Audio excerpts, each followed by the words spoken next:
এই ক্যাম্পাস ছাত্র শিবিরের হাতেই নিরাপদ।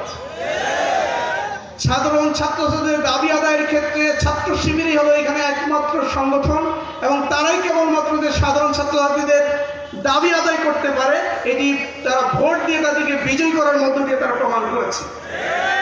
এই 4টি বিশ্ববিদ্যালয়ের রেজাল্টের পরে বিশ্ববিদ্যালয়ের সর্বোচ্চ শিক্ষিত ছাত্রছাত্রীরা যে রেজাল্ট ছাত্র শিবিরের হাতে তুলে দিয়েছে, এই রেজাল্টটি প্রমাণ করে আগামী দিনে জাতীয় সংসদ নির্বাচনে জামাত ইসলামীও এইভাবেই ভূমিধস বিজয় অর্জন করবে ইনশাআল্লাহ। কারণ ছাত্ররা যেভাবে ছাত্র শিবিরকে ক্যাম্পাসে নিরাপদ মনে করেছে, আমাদের ছাত্রী বোনেরা ছাত্র শিবিরকেই তাদের জান মালের নিরাপত্তার মনে করেছে। ছাত্র শিবিরকে অনেক ছাত্রী বোনরা জিজ্ঞেস করেছে যে কেন ছাত্র শিবিরকে ভোট দেবেন। তারা বলেছে আমরা মনে করি এখানে ছাত্র শিবির হলো আমাদের নিরাপত্তা দিতে পারে।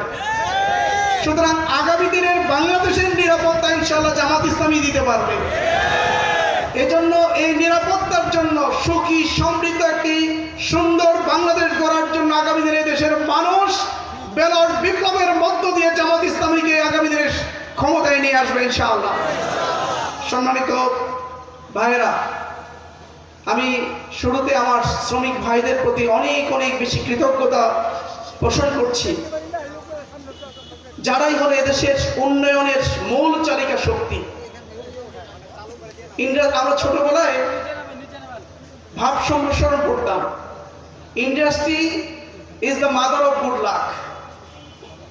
পরিশ্রম হলো সকল সফলতার চাবিকাঠি, আর এই পরিশ্রমের সফলতার চাবিকাঠি হলো আমার শ্রমিক ভাইরা।